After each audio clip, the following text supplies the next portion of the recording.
Infinite Red is a US-based consultancy specializing in React and React Native. They do mobile app and web design and development. They are deeply involved in the React and React Native open source communities, publish the React Native newsletter with 10,000 subscribers, and are involved with the React Native core development. If you have a project and need design or engineering help from an experienced team to take it all the way from concept to completion, get in touch with Infinite Red. Also, check out Chain React, the React Native conference, which is hosted by Infinite Red in July in Portland with 500 developers from all around the world. You can find them at infinite.red. Make sure to mention you heard about them in this ad. Hello, welcome to React Native Radio. I'm your host, Nader Dabbit. Today on our panel, we have Spencer Carley. Hello, everyone. Peter Pikarczyk. Yo, yo. And our special guest is Evan Bacon. Welcome to the show, Evan. Hey, thanks so much for having me. Yeah, totally. Long time overdue, actually. So, Evan, you've done a lot of cool stuff, but talk about really quickly, how you got into, React Native and what you're doing right now. Yeah, sure. So I first got into React Native. I was doing a lot of native development. I was working at a design company called Frog Design, building native apps for people. And it just got really hard to maintain programming like iOS and Android applications. So I started using the software called Ionic, and it was pretty good for a little while, but it ended up having just a lot of dead ends. Then I found React Native, and I was like, this is pretty incredible, but it wasn't quite ready yet. So then I came back to it a few months later, and I was like, it's crazy how quickly this changed. And that's kind of been the theme of React Native ever since I've been in it. And then I found Expo, and I was like, this is really awesome. So eventually I left my job at Frog to just keep working on Expo full time and building examples and working on modules and interacting with people in the community to make sure everyone's happy with what we've got going on. So coming from Ionic into React Native, that's I had a similar path, so I feel you there. Just the idea of building mobile with cross-platform with JavaScript is one of the reasons I was drawn to React Native. Before we get into the topic, which is going to be Expo in general, we'll talk about a few different things there. But before you got into programming, you did a few other things as well. You're also kind of known worldwide as a master Lego builder and other things maybe as well. Can you talk a little bit about that? That's pretty cool, I think. Right. The big thing. So I was a Lego master builder for a while. I guess I still am. But when I was about 12, I made this giant Lego Batman sculpture, and then it just kind of blew up, and everyone was really into it. And I was 12 at the time, so I was like, "Oh, you guys like this? Let me keep doing that." And so then I made a bunch of other superheroes that I liked, and just kind of kept doing really well. And then I would get invited to go out to shows and conferences and speak at stuff and meet video game developers, which eventually got me into programming. But yeah, it's super exciting. I was actually just in this thing called People Are Awesome. I just retweeted it. It was very exciting. I'm very honored. Yeah, that's pretty cool. Really... So yeah, sorry, I didn't mean to interrupt. Go ahead.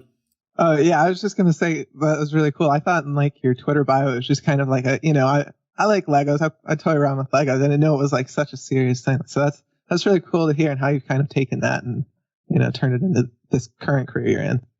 Right. It's probably more popular than my programming stuff, but eventually that will change, maybe. We'll see. So with programming, did you go to school for programming, or is it something you picked up on your own? It was just self-taught. I really enjoyed the kind of the craft. I met a lot of just, like I said, video game developers by going to these different conventions. So this guy, Richard Garriott, who's a big RPG programmer, he had a lot of inspiration on me, and then just a lot of various app developers as well. And then I just kind of did it in the background, and then, needing money to buy Legos because they're expensive. I only have the 2 kidneys, and so I had to find another means of paying for these things. Does that mean you got rid of your kidneys now and you're looking for other ways for paying for them? Yeah, if you guys want to share some kidneys, I'm down. I didn't actually sell my kidneys to buy Legos, by the way. I should clarify. So that's pretty cool how you got hired at Expo by just doing demos and stuff. I know I used to always see your demos, and then I didn't even realize at the time you weren't working at Expo. I just assumed you had always kind of like been there. So like, what exactly is your role there right now? We have a bunch of people who just work on like kind of various things that keep Expo running. And that requires a lot of work, stuff like the turtle builds and the CLI and maintaining the repo. And then I just kind of work on like adding a lot of new features, which like constantly breaks everything. So I do that. So if things aren't working, it's usually because of like I've added maybe Firebase and that's broken a lot of stuff, or I'm trying like some new experimental like module that doesn't work anywhere. And so like I said, I added the context API, or I didn't add it, but I updated it to be like more recent. I just added the Google sign-in API and the app auth API, which give like native OAuth sign-in. Working on getting the Firebase modules into the client at the moment, which is tricky because we need like a way to at build or at runtime, whatever it is, when you compile the build, like using Expo build, you need a way to be able to say, okay, I want these modules, but I don't want these modules. So then you would remove the modules that you don't need. And, Firebase at the moment is 14 different services. I think there's a few more that we haven't implemented. So we don't want to like bundle all 14 of those into someone's app, which just like tells you what zip code you're currently in. So that's like a big thing that we're working on too as well. Let's see. So, how do you figure out what you should be like looking at? Like, what's sort of like your thought process for road mapping or experimenting with different modules? Right. So Twitter's a big one. And then our Canny board, we have this thing called, Expo Canny. And we go on there and people can like vote for what features they like most. And then I just try to find out how to implement those, no matter how tricky they are, or just like what we need to change in Expo to make sure that those things work. We check out the subreddit a lot, which is just the Wild West. And then I tweeted this thing yesterday, which is a breakdown. There's not really a lot of ways to measure like how heavy different parts of your app are. So Google put out this tool. It's like a Python script, and you can run it and then like attach a CocoaPod, and it will return like the binary size of that CocoaPod like when it's compiled. So I put together a list of all the like extra CocoaPods in Expo. And then it like breaks out like how big they are. I think it's in a repo somewhere. So the kind of goal of that is that we can go down the list and be like, okay, this is the next heaviest one, which is Google Maps, by the way. That one's huge. And then we can like roll that into some module. And then if you were to detach, or if we had this build thing, you could then say like, okay, remove the map module, and then it will take out like all that extra code bloat if you don't need it. So what's the actual like architecture of Expo look like? Like, how do you guys, I don't know, just make things so easy for everyone? Because like I'm familiar with React Native, but like when I get the chance, I'm using Expo every single time because it's just so easy. And like honestly, I don't know how it works behind the scenes to make it just that seamless process. Right. So I mean, the way I think about it is like if you were to detach, you kind of see it's just a React Native app, but then it has a ton of native modules installed in it by default. There's like this whole process with how we load assets and how we load code, which I don't know too much about. And there's kind of this like code push type feature where you can push OTA updates. But outside of that, I think it's just like a bunch of different modules. And recently the guys at Software Mansion, which is this crazy consulting firm with like the best React Native programmers in the world, they created this system called the universal module, which we call the unimodule. And that is kind of like this new version of a React Native module, which could work anywhere you want, given like the adapter exists. So you could run it with Flutter, you could run it with React Native. And those are kind of the big two, but you could run it with kind of any type of cross-platform system. And so recently we've been trying to take all of our existing modules and put them into unimodules, because then you could pull them out if you wanted. So I just kind of like to think about that. It's like there's the React Native modules, and then there's the Unimodules, which are React Native modules, which haven't been converted yet. That's cool to hear, because I know like a concern or an issue a lot of people have with Expo is like thinking it's something special, or like if you're using Expo, you're not using React Native, you're using Expo, but behind the scenes, it's all just React Native, just made easier and kind of, pre-set up for you. Yeah. I mean, I don't know if you guys have heard of the kind of lean core thing going on with React Native. I believe it was also called the thinning. And that's basically like at React Native, there's various APIs in it. And it's like kind of an incomplete feature set.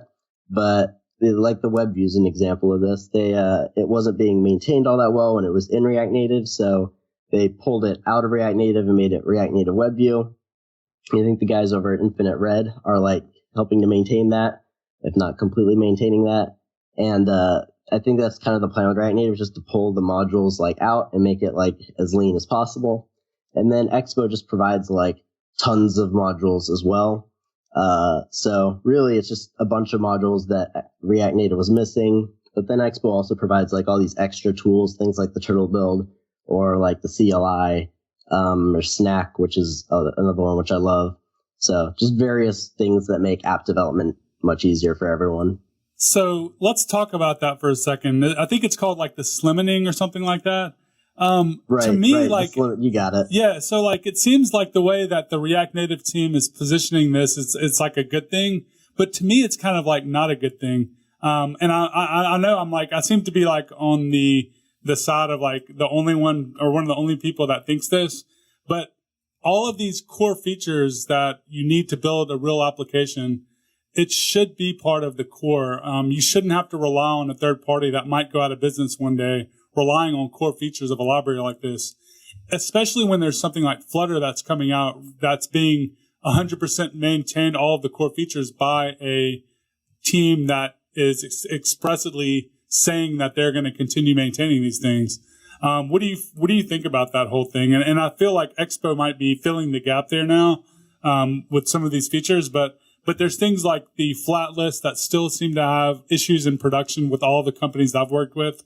I know it's open source. They could easily probably submit, a bug fix or whatever, but the fact that it isn't really being addressed that well, I think, is kind of concerning for me.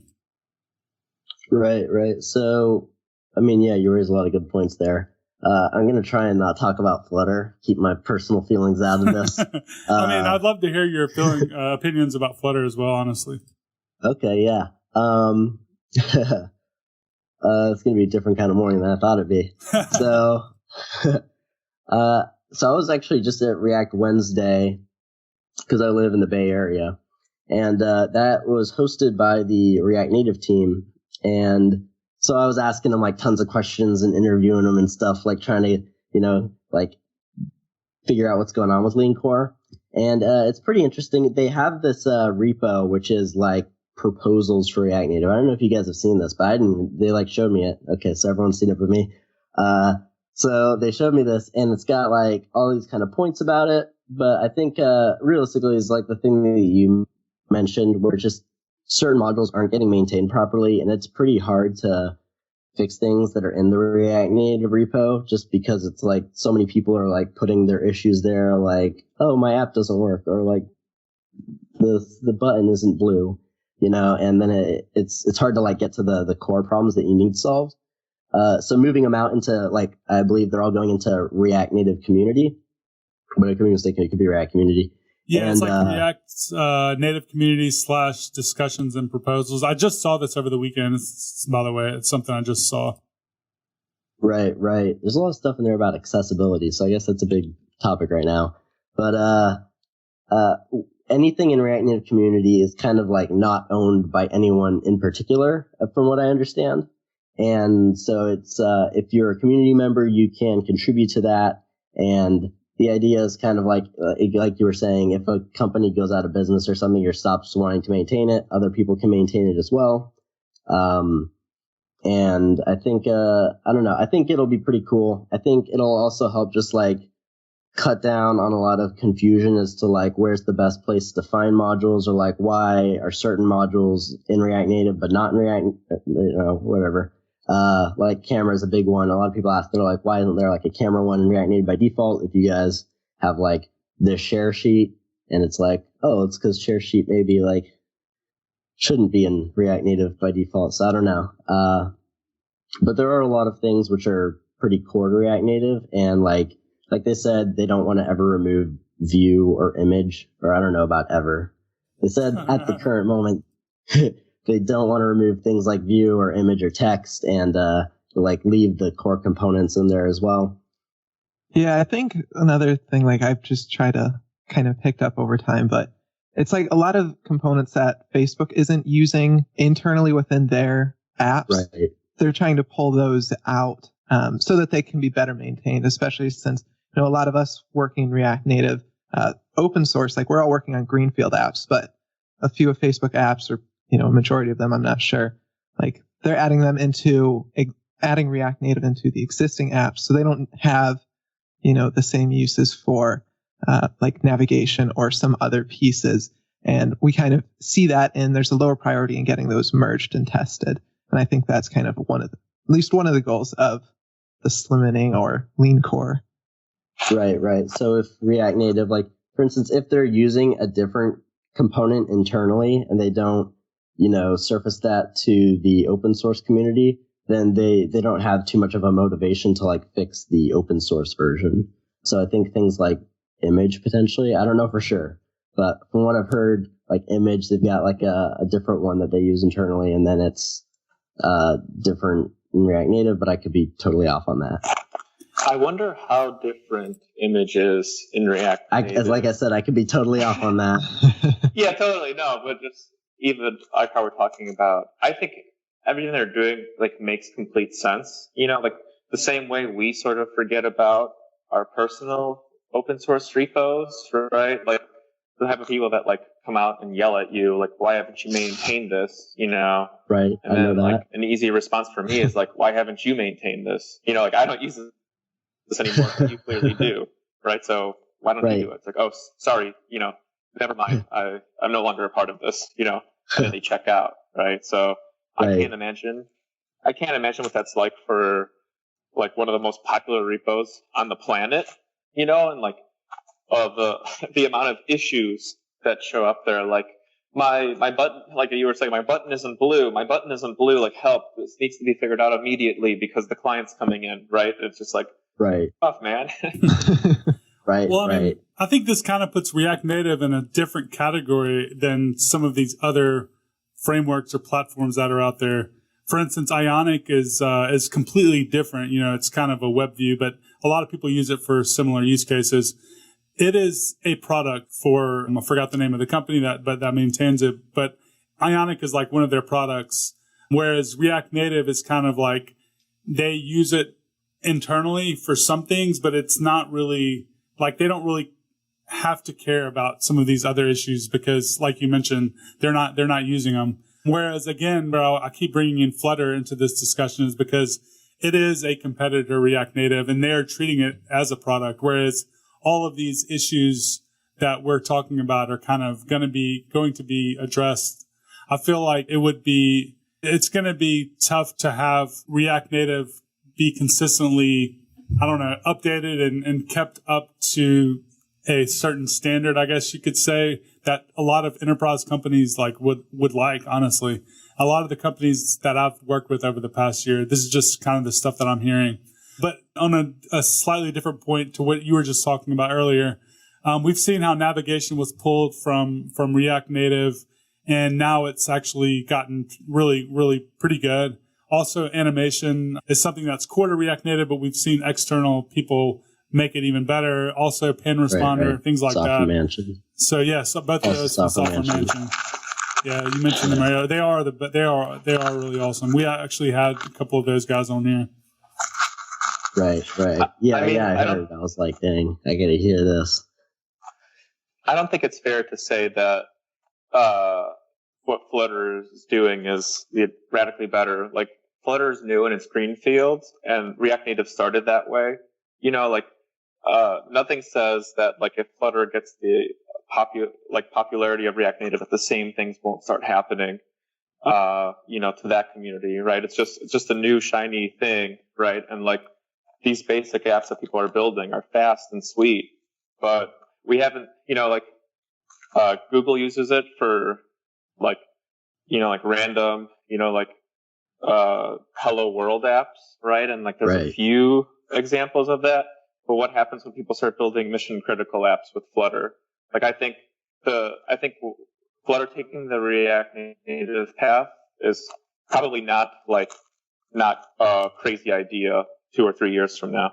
Yeah, and something that I've seen a lot, just in the community, is that there's just a lot of modules that like fall out of scope or that are hard to maintain. So like I started this one called Expo Pixie, which is like a gaming type framework, and then this one called Expo Phaser, which builds on top of Expo Pixie, which I was kind of already on the fence about. And then people were like, maintain Expo Phaser, and it's like, I don't know about like. And I think there's just so many categories and so many different kinds of modules that, like you were saying, Peter, when they start breaking into those for various different projects, like it'll start to fall out of their scope, and then they'll like rely on people in the community. And some people in the community are just better at like handling modules, and some people like really know their stuff. So Expo Phaser, is that like a game framework, I'm guessing? It is, yeah. It lets you run Phaser in Expo. Is a good name. Nice. Yeah. So what are some of the things that are happening at Expo that you're excited about, that people might be interested in hearing about? Let's see. So we've just got like a lot of new stuff. I mean, the stuff that James Eday's been working on is pretty cool. So he's added a lot of TypeScript support and converted like all of our modules over to TypeScript for the most part. And that's pretty crazy. I haven't used TypeScript in a while, like since I was using Ionic, and I forgot how good it is. So I'm really excited about that. Like I was building a thing over the weekend and just playing around with it, and my app just felt way sturdier and far less bugs. So that was cool. We've got the AR Core PR, which is about to be merged. It's got a bunch of ARKit features, AR Core stuff. We're moving this library called Expo 3, which allows you to use 3JS in Expo. We're moving that into the Expo repo. So it's kind of like an official library for the most part now. Like for the longest time, it's been kind of this unofficial side project that some of us have like worked on and maintained a little bit when it's just like met our various needs. But now it's going to be like an official part and like something that we keep up and maintain. So I think 3D stuff will be a lot better. The Firebase stuff I'm really excited about. I was using it over the weekend, the Expo Firebase libraries. We teamed up with the RN Firebase guys to like figure out a solution to make native Firebase work within Expo. And Expo Firebase it's like a unimodule version of RN Firebase. So it just works really nicely in Expo. You have to eject at the moment to use it. So I tried it over the weekend just to make sure that this new update like works really well. And I was able to build this crazy chat app like almost instantly, and like I'm blown away by how many features there are. I mean, all my friends are like already using it now, and I just made it like 16 hours ago. And it's pretty crazy, and it's got like full analytics. So I popped on, I could see where all my friends were on the map, and I could see everything that they were doing and up to. So it's great. It's fun to be a friend of mine. That's pretty cool. Yeah. Is that? No, I was going to say, so with Firebase, what all features are going to be enabled through Expo now? Like push notifications, I'm guessing, and all that stuff as well? Or is that something down the road? Right. So it's not in the Expo client yet.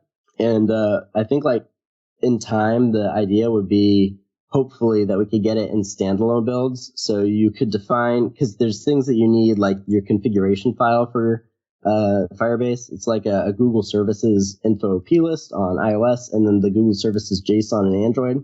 And currently in Expo, you can define a custom Google Services JSON for Android. So you need to add that for iOS. And then when you make your build, it like bundles those into the APK and IPA like respectively. And then it would bundle in the Firebase modules, which would essentially enable you to have all the native Firebase features in your Expo React Native project. At the moment, you have to like detach, and then you get kind of like all the core RN Firebase features. So it's just about everything except for ML and the vision. I think we have some vision modules, but those were before Google kind of moved them into Firebase. So now we need to like also move the modules, which has just been really interesting for React Native, like the way Google's changed their infrastructure and having to match that. But right now you have like full FCM. So like I've got this app on my phone. It's an Expo app, and it has like regional location things, which is great. So like if the app is killed or if it's backgrounded, and I enter a region or I exit a region, it can notify me of that, which I think is just super awesome. It's got all the actions. So I don't know if you guys saw, but like my tweet with like all the emojis in the native like notification thing, but you get a notification, you can pull it down, hit the button, and it like pulls up the text field, and it's like you can put emojis in the send button, put them anywhere. So I think it's just like it's a lot of like really cool native functionality, and having it in React Native I think cuts down on a lot of common complexity, so people can just kind of go in and make whatever they want with it, which is really exciting. We're seeing a lot of like really cool stuff being built with it. What about some of the, so you mentioned AR and some of that stuff, but I'm kind of curious, how would someone take advantage of using some of those features in React Native? Are there going to be first-class APIs exposed to JavaScript, I guess? Right. So the way AR works is it's in the client. You get to, I think, eject if you want to bundle it, just because it's really big. And Apple has weird rules about like if an API doesn't use stuff, then you can't use it in your build. So all that stuff, just like any other React Native module, it has like bindings, and then you send data over the bridge, which sometimes work and sometimes doesn't. But then it's also built on top of XGL, which is, a lot of people I think are familiar with the React Native version, which is React Native GL, which has now been converted into Expo GL. And that just like binds OpenGLES to WebGL. So you can write any kind of WebGL call, and then it will convert it to OpenGLES and run native OpenGL with it. So it's very exciting, at least until Apple deprecates OpenGL and we have to rewrite everything. When you say, like we can rewrite stuff with JavaScript and OpenGL supports it, is there some sort of like, there's like it's all JavaScript, but maybe like a subset of things that will actually be consumed by OpenGL? Maybe even like some sort of like compilation process that happens, right? That like, the same way that sort of Babel works right now, right? But just for like native OpenGL code. Is there anything? I guess what I'm asking is, how do the internals of that work? Do you right. know? Yeah, I do. So, WebGL is kind of based on OpenGLES. So, there's a lot of the same features. There's a ton of overlap between the two. And, in Expo, we have this like C layer, which is called XGL C++. And essentially what happens is you write your WebGL code, and I'm gesturing with my hands now for all the listeners. You write your WebGL code, and then that binds to iOS and Android. And then those bindings bind to another layer, which is just C++. So there's another cross-platform layer, which works across both things to kind of convert everything. And that works very similar in some cases to JSI and like how the new React Native JS system works. So for instance, with ARKit, what we do is we create just like a numbered reference to the texture, and then we pass that back. And then we're not sending like that image over the bridge each time, but you can still manipulate that image. So if you wanted to like throw a texture all over the image, or you wanted to like, throw some shader, which, I don't know, does some crazy thing to your live camera image, you can do that. And there's like no React Native like backlash from it, because you're just sending a number back and forth over the bridge. So it's very efficient, and I'm blown away by how well it works. I think we had this guy Nikki who made it initially, and he made it in like 3 days. Very jealous of how good at coding he is. That's super cool. do people ever throw shade when people are throwing shaders on stuff? Is that Oh, a you know stupid it. joke? Yeah, no, all the time. I don't even know how to reply to that one. I know. People are throwing shade all the time, regardless of if there's shaders or not being thrown on anything. Yeah, you know think- how open source works. I was going to say, the larger your project gets, the larger the scope and the number of people that are going to be using it. Therefore, the larger the positive and the negative stuff you're going to get. I've realized at this point. Yeah. The bigger the project, Right. the more shit people talk. Right. Yeah, I have a lot of respect for the React Native OSS team. They, Right? those guys. Yeah. That recent thread, like, what do you dislike about React Native? Got a little bit out of control. It's not even a thread. That was like it was like a whole topic for a weekend. And gosh. everyone was like, "Oh, here we go! Thank goodness someone asked." I was too busy writing this all over Reddit. Let me and I'm Yeah. surprised that things like React Native doesn't write my app fully and have everything work magically for me. Right? Yeah, just I'm like surprised think that about doesn't the come up. idea. yeah, I thought you guys promised me perfection. Free. Good times. Can't wait to start the week. So it seems So- like we had Charlie Cheever on this show, like the first episode or second episode, and No way. it's been so long. But we also interviewed him on the React Roundup podcast a few weeks ago, I think, and it hasn't even Yeah. been released yet. But like one of the questions I asked him was, Expo always seems to get these really top-notch people that end up working there. And he didn't really give me like that good of an answer. He's too humble, I think. I'm kind of curious, He like, is. why did you, or how did you choose to go work at Expo? Because you seem really talented. And how do you feel like some of the people that work there became, drawn to work there? Because it's a really big, there's a lot of competition right now for good engineers, and Expo seems to have some of the best ones. Right. Well, I should start that with I'm definitely not in the realm of the best engineers at Expo. I mean, like people like Brent Vatney and James Ide are kind of like open source legends. It's crazy that they even look at my trashy code all day, like review it. They'll be like, "You misspelled design or something." I'm like, "Yeah." So I think I don't know. I think there's a lot of just engineers who are so good that they don't want to work on some project at a place, like a large company that is just kind of a grind, and they actually like want to change something. And native development just has a lot that's broken that needs fixing and that can be improved.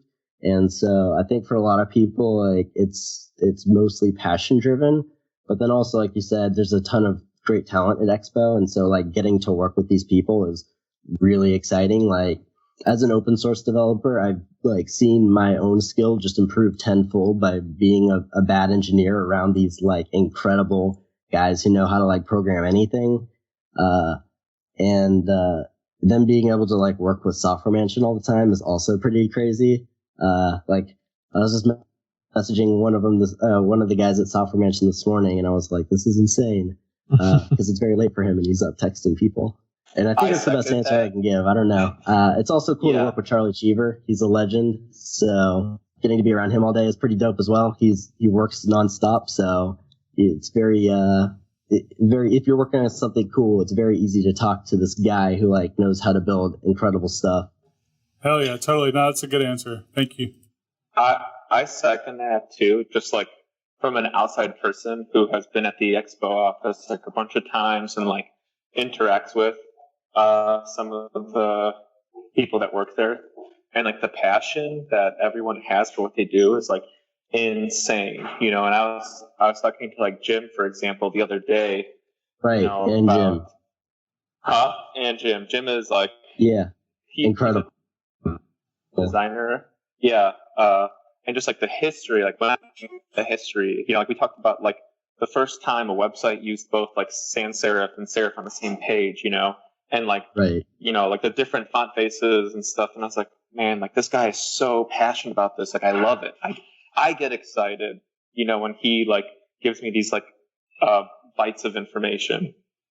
Right. Yeah. I mean, there's crazy people at Expo who are just so into what they do. It's to the point now where, like, if I'm working on a framework, they'll make a suggestion, and I'll be like, really? That doesn't make sense currently. And they'll be like, well, maybe 5 years ago, someone else made a library like this, and it didn't quite work out when they did it like that. And I'll be like, whoa, okay, cool. And they've just, like, been around for a while, and they're very familiar with, like, how everything works. And it's great to work with any one of them. Hey, I gotta take photos, so I'm dropping off. See y'all. Cool. Awesome talking to you.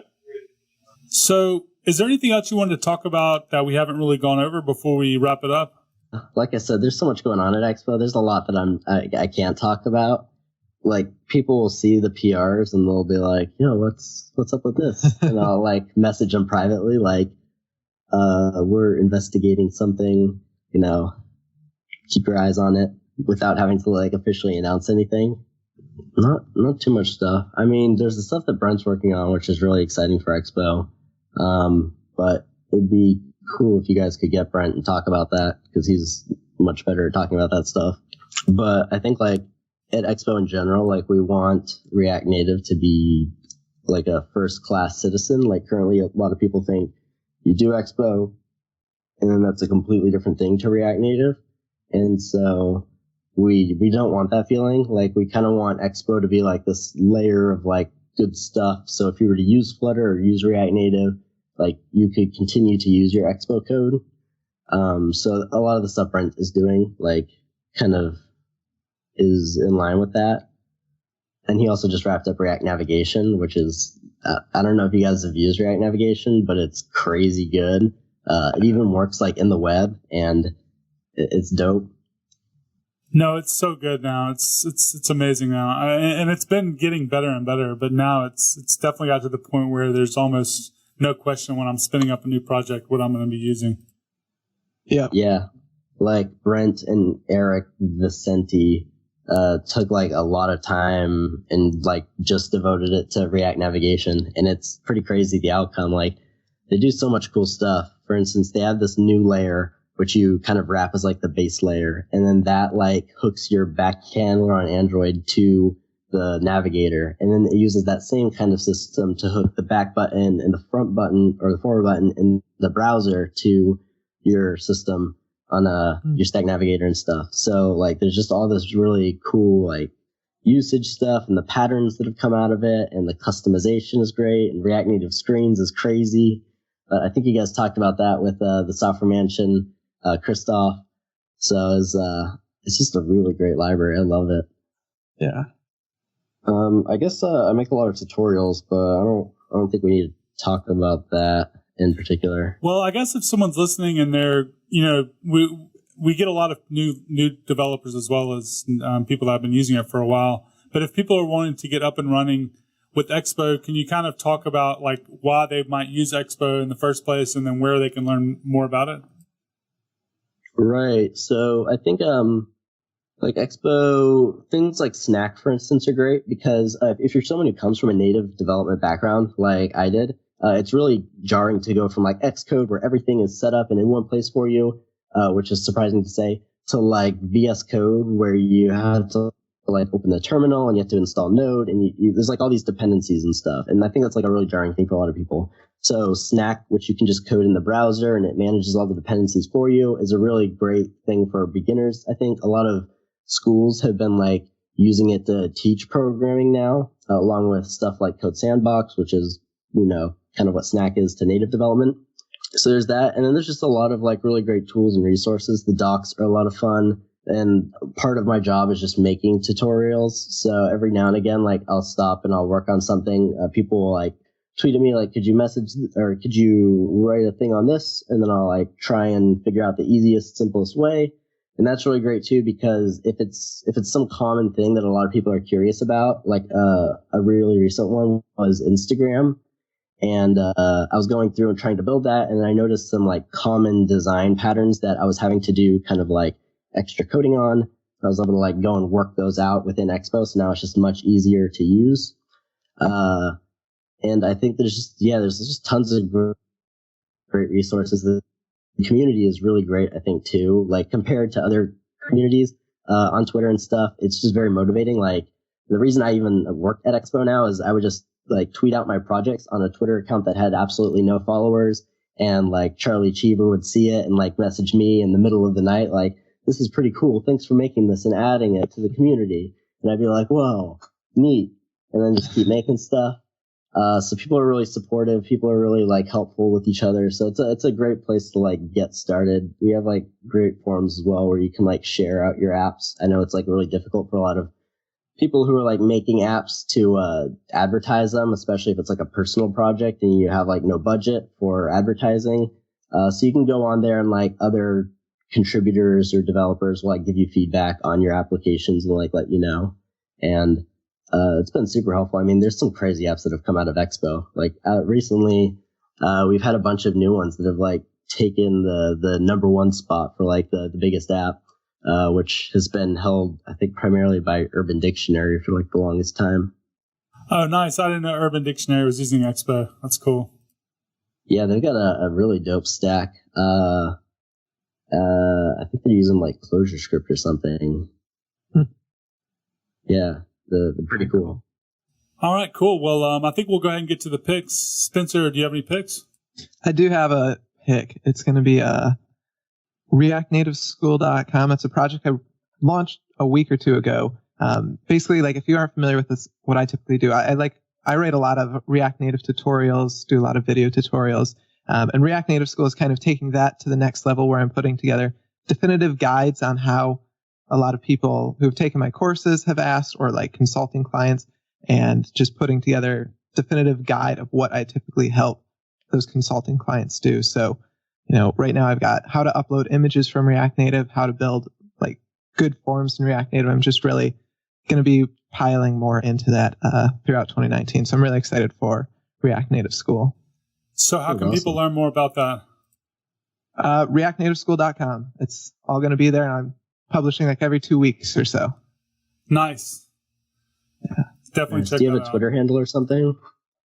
I do. Well, yeah. So I'll tweet most of the stuff about it from my personal Twitter at @Spen_Carly.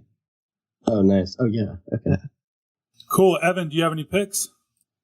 I guess just that GitHub repo, the React Native contributions thing. If you're someone who's interested in React Native and you're curious like what's going on, or you want like more insight into the community, that's like a pretty good place to find like what the core developers are like thinking about and what's on the top of their mind. So I would check that out if you're pretty serious in React Native.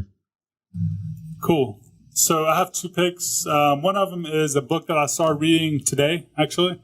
And so far, so good. It's called Finite and Infinite Games.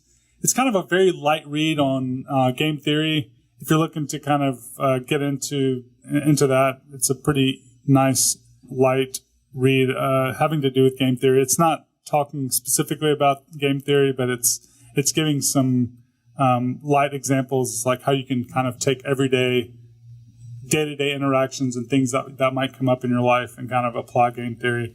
Well, I think Peter stepped away, so we'll go ahead and wrap up the show. Thanks for coming on, Evan. We appreciate you spending the time and talking to us today. Absolutely. It was great talking to you guys. Okay, well, that wraps up this episode of React Native Radio. Thank you for listening, and we'll see you next week.